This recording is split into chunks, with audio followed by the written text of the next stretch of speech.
Bonjour YouTube, comment ça va? J'espère que vous allez tous très bien. Ravi de vous retrouver pour le 37e numéro de Cyclisme Actu. Forcément, aujourd'hui, vous l'imaginez, on va parler du Tour de France qui s'était lancé samedi dernier d'Italie pour 4 jours de folie. On a enfin de retour sur le sol français avec 2 étapes dites de transition, si tant est qu'il en existe encore sur la grande boucle, 2 étapes réservées aux sprinteurs, les grosses cuisses qui forcément voudront prendre leur revanche sur Binaï Girmay qui les avait surpris lors de l'arrivée à Turin. Et aujourd'hui, dans cette vidéo, je vous propose de revenir sur les 4 enseignements marquants de ce séjour italien. On n'avait pas vu ça depuis 1968, des Français capables de gagner les 2 premières étapes du Tour de France. Et pour être honnête, en 2024, on ne s'y attendait absolument pas, tant le profil plutôt accidenté correspondait aux qualités de Tadej Pogačar. On sait qu'il a toujours soif de victoire, et puis il avait aussi dans l'idée de tester à Jonas Vingegaard en convalescence juste avant le Tour de France, dû à sa chute très spectaculaire sur le Tour du Pays Basque qu'il avait contraint à l'abandon, et surtout de retravailler sa préparation en vue de la grande boucle, course qu'il a remportée ces 2 dernières années. Et pourtant, les tricolores ont réussi cet exploit. D'abord avec Romain Bardet qui, lors de l'étape menant à Rimini, cher à Marco Bezzecchi, et également à Enea Bastiani, que vous connaissez pour les fans de MotoGP, ils sont nés là-bas, la bête de Rimini, Bestia comme on l'appelle. Romain Bardet s'est en allé à 50 km de l'arrivée, il est parti en chasse de l'échappée, il a retrouvé son coéquipier, jeune coéquipier Van den Broek, qui, on le rappelle, est âgé de seulement 23 ans. Il s'est détaché avec l'aide de son acolyte. Il est allé chercher une 4e victoire d'étape sur le Tour de France, revêtissant pour la première fois de sa carrière le maillot jaune de leader du Tour de France. C'est presque une anomalie pour Romain Bardet, tant ce garçon a fait vibrer les gens en 2016 et en 2017 dans sa lutte avec Chris Froome lors de ces 2 saisons où il est allé monter sur le podium de la grande boucle sans jamais revêtir ce maillot jaune. Romain Bardet qu'il a porté lors de l'étape menant bien évidemment à Bologne, remportée par Kevin Vauquelin. Et oui, les échappés se sont joués la victoire d'étape. Pourtant, on pensait que Tadej Pogačar voudrait bien sûr tester Jonas Vingegaard, ce qu'il a fait, on en parlera un petit peu plus tard dans la vidéo, mais surtout voulait peut-être aller chercher une victoire d'étape. On sait qu'il a soif de victoire, qu'il a soif de succès, mais pourtant l'échappée s'est joué la victoire. Et dans la dernière ascension de la côte de San Luca, Kevin Vauquelin a lâché ses compagnons d'échappée au train, à la pédale, et est allé chercher une première victoire sur le Tour de France. Le pensionnaire de la Arkea BNB Hotel, qu'on avait vu se révéler ces dernières années, en témoigne sa 2e place sur la Flèche Wallonne cette saison, son titre de vice-champion de France du contre-la-montre, battu seulement par Bruno Armirail. Il avait été très frustré, très agacé de cette 2e place, et là il va chercher la plus grande victoire de sa carrière. Un gros caractère, une grosse détermination pour ce coureur de seulement 23 ans qui offre déjà la 2e victoire sur le Tour de France pour un Français en cette édition 2024. Et on va pas se le cacher, même si le Tour de France est encore long, le tour de nos représentants tricolores est déjà une réussite. Tout comme c'est le cas d'ailleurs pour le cyclisme érythréen et même le cyclisme africain dans sa plus grande globalité. Puisque oui, Binaï Girmay, dont on a cité le nom un peu plus tôt dans cette vidéo, s'est imposé sur la 3e étape de ce Tour de France qui arrivait à Turin. Il a surpris les sprinteurs, quelques petites chutes dans les derniers kilomètres, une grappe de grosses cuisses pour se jouer la victoire, et Binaï Girmay, collé à droite vers les barrières, a surpris son monde et est allé chercher une première victoire d'étape sur le Tour de France. On le sait, des coureurs africains noirs qui gagnent de grandes étapes, c'est très rare pour être signalé. Binaï Girmay est le plus beau représentant de ce cyclisme africain, l'Érythréen, vainqueur d'une étape sur le Tour d'Italie, vainqueur de Ganwewel Game. On le sait, il a les capacités sur un Tour de France pour gagner des étapes à la pédale, mais on l'attendait sur un autre registre, et pourtant Binaï Girmay a mis la balle au fond. Et à un peu plus d'1 an et demi des championnats du monde en Afrique, au Rwanda, ce sera en 2025. Très clairement, la pub pour le cyclisme africain n'a jamais été aussi bonne. On sait que c'est un sport extrêmement populaire là-bas, et dans certains pays comme l'Érythrée, pays natal de Girmay, c'est carrément une religion. Bref, un superbe clin d'œil, un très beau moment de partage et de communion, et forcément, ça fait tout autant plaisir qu'une victoire française.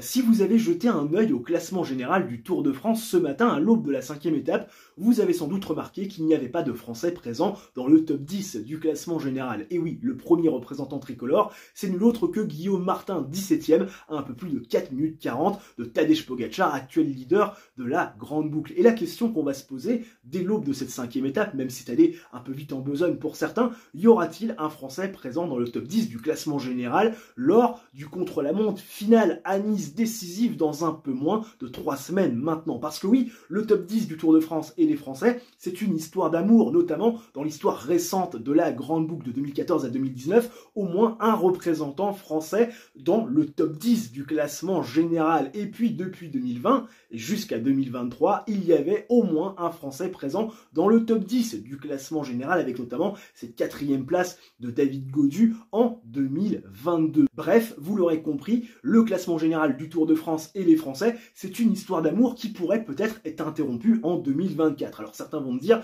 Vico, on est à l'aube de la 5e étape, c'est allé un peu vite en besogne que de dire qu'il n'y aura aucun Français dans le top 10 du classement général à l'issue du contre-la-montre niçois décisif dans un peu moins de 3 semaines maintenant. Mais enfin quand même, quand on voit le classement général des Français, il est assez révélateur de l'incapacité de nos représentants tricolores à aller chercher à la pédale un classement général de qualité. Guillaume Martin, je l'ai dit, c'est notre premier Français au classement général, 17e à 4 minutes 40 de Tadej Pogačar. Et on le sait, Guillaume Martin, il n'est pas capable d'aller chercher un top 10 à la pédale. À chaque fois qu'il a réussi à rentrer dans ce top 10 du classement général par le passé, c'était grâce à des échappées au long cours, des échappées fleuves, avec un peloton qui laissait filer. Guillaume Martin, à la pédale, il ne peut pas jouer avec les cadors du Tour de France. Et quand on connaît la soif de victoire de Tadej Pogačar, quand on connaît aussi la soif de revanche de Jonas Vingegaard, qui voudra très clairement taper du poing sur la table, on peut se poser la question de savoir si un coureur comme Guillaume Martin va pouvoir reprendre du temps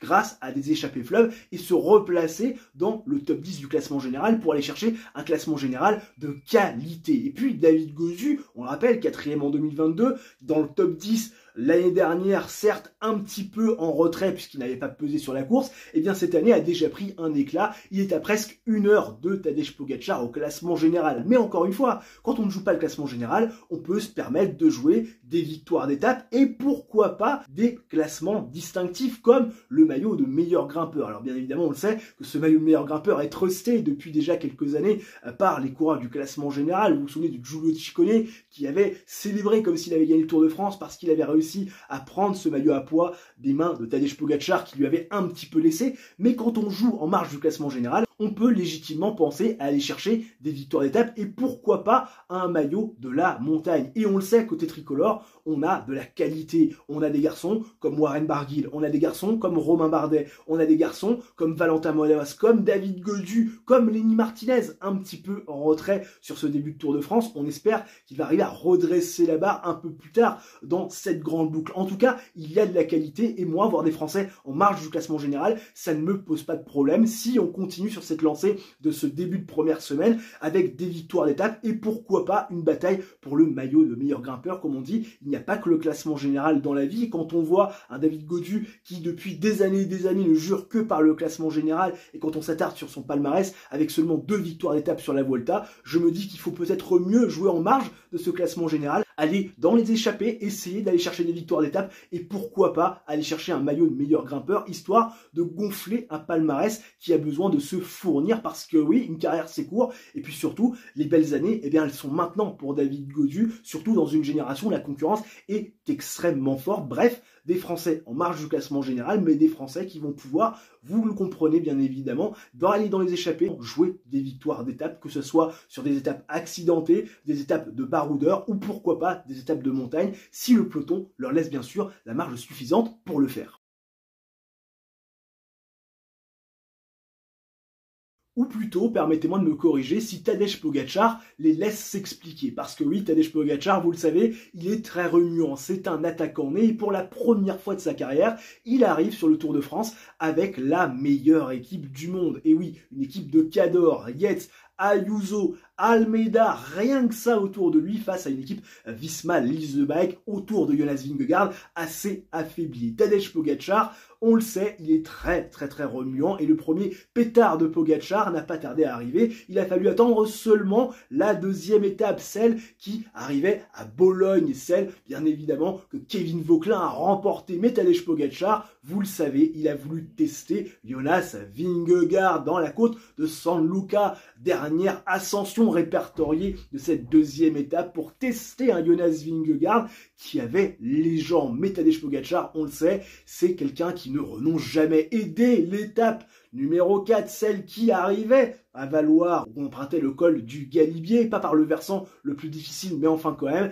il a aussi tenté sa chance, un nouveau pétard, à peu plus de 800 mètres de l'arrivée, il déclenche, et bien évidemment dans la roue, Jonas Vingegaard. Mais Jonas Vingegaard, petit à petit, il a pété face au punch de Tadej Pogačar. Tadej Pogačar, qui à 500 mètres du sommet du col du Galibier, va décrocher de sa roue à Jonas Vingegaard, asphyxié, un peu plus de 9 secondes d'avance au passage du sommet du Galibier, avec bien évidemment les points bonus et le temps bonus qui va avec, et puis derrière une descente supersonique de Pogačar qui a laissé que des miettes à ses adversaires. Il a lâché un à un tous ses concurrents prétendants, Primož Roglič qu'on a vu en difficulté, dont on parlera un petit peu plus tard, Remco Evenepoel qui n'a pas essayé de l'accrocher, et puis Jonas Vingegaard qui dans la descente a été pris par la technique bien évidemment d'un Tadej Pogačar qui a encore plus creusé l'écart. 35 secondes d'avance pour Pogačar qui s'est employé jusqu'à la ligne d'arrivée face à Remco Evenepoel et Primož Roglič.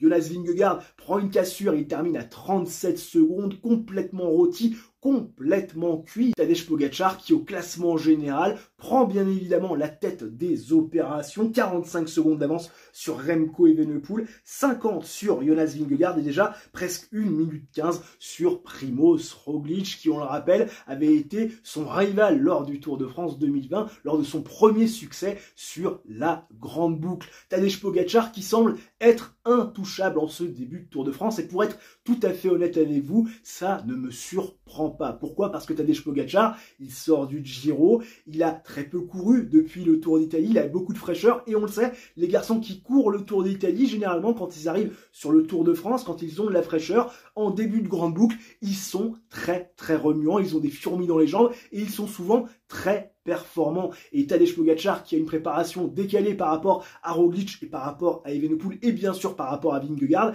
pour moi c'est logique qu'il soit un peu plus en forme que ces garçons-là en début de Tour de France. Alors bien évidemment, des garçons comme Roglič, comme Evenepoel ne nous ont peut-être pas forcément rassurés. Roglič par rapport à sa forme, effectivement un peu au taquet dans les roues, il a fait l'élastique une petite partie de la montée du col du Galibier, on l'a senti incapable de pouvoir accélérer, bien content d'être encore dans les roues. Et puis Remco Evenepoel, on le sait, en descente, il a un blocage, on le sait, il s'est chuté sur le Tour de Lombardie il y a quelques années dans une descente, il y a peut-être encore des séquelles psychologiques de cette chute qui auraient pu être dramatiques et qui auraient pu avoir des conséquences assez importantes sur la suite de sa carrière et même sur la suite de sa vie d'homme. Donc très clairement, on sait que dans une descente, eh bien, il n'est pas capable d'accompagner les meilleurs descendeurs, dont fait partie Tadej Pogačar. Et puis Jonas Vingegaard, là aussi, eh bien, c'est logique de le retrouver un petit peu en dedans. On le sait, Jonas Vingegaard, il a chuté gravement sur le Tour du Pays Basque avec effectivement un pneumothorax, des côtes fracturées, une clavicule si je ne dis pas de bêtises. Clairement, sa préparation pour le Tour de France a été tronquée, mais si Jonas Vingegaard est présent au départ, c'est qu'il se sent capable de gagner. Alors bien évidemment, à première vue, quand on le voit sauter de la roue de Tadej Pogačar sur une première explication en montagne, sachant que c'était pas forcément l'étape la plus difficile de ce Tour de France 2024, ça pose question sur ses réelles capacités. Mais encore une fois, le Tour de France est très long. Et au contraire d'un Tadej Pogačar qui va peut-être voir sa forme baisser en troisième semaine, c'est souvent le cas pour les coureurs qui ont participé au Tour d'Italie et qui se déplacent derrière sur la grande boucle, l'ami Jonas Vingegaard, lui, a certainement prévu son pic de forme pour la troisième semaine, qui est toujours décisive. Et elle le sera peut-être encore un peu plus cette année, parce que oui, en 2024, on le sait, toutes les étapes qui arrivent au sommet sont rapatriées en troisième semaine. Et je pars du principe qu'à un moment donné, on va avoir une courbe descendante pour Tadej Pogacar, une courbe montante pour l'ami Jonas Vingegaard, que ça va se croiser en troisième semaine et que le rapport de force va s'équilibrer. Et je peux vous assurer que même si Tadej Pogacar prend peut-être 3 minutes à l'aube de la 14e étape sur Jonas Vingegaard, ce qui potentiellement peut arriver, eh bien l'ami Tadej Pogacar n'aura pas gagné parce que là où il sera un peu plus en dedans de mon point de vue, Jonas Vingegaard, lui, sera arrivé à son pic. Et d'ailleurs, Jonas Vingegaard l'a très bien spécifié, mon heure viendra. Et je lui fais confiance parce que Jonas Vingegaard, on le sait, c'est comme tous les coureurs de grand tour qui sont spécialisés uniquement là-dedans. Ils savent se préparer, ils savent maximiser une forme et surtout, ils savent préparer un pic de forme. Et je pense sincèrement que Jonas Vingegaard, même s'il est un peu décroché de Tadej Pogacar, sera capable de revenir. Et ça, mes amis, ça nous promet du très très grand spectacle. Je m'en frise déjà les moustaches. Je vous invite bien évidemment dans l'espace commentaire à me faire part de ce que vous avez pensé de ce séjour italien, de ces 4 jours dans le pays de Marco Pantani. Vous exprimez aussi sur les points que l'on a abordés, sur les 4 enseignements de cette vidéo. Bien sûr, vous pouvez débattre dans cet espace qui vous est dédié. Forcément, le respect de tout chacun, c'est ce que je vous demanderai. Si la vidéo vous a plu, bien sûr, le coup du chapeau, le like, l'abonnement, l'activation de la cloche. Vous savez comment ça marche, vous connaissez les bails. Vous savez que ça nous aide, bien évidemment, pour le référencement de la chaîne. Et nous, on se retrouve très prochainement pour une nouvelle vidéo. D'ici là, portez-vous bien. Ciao, bye bye et à la prochaine.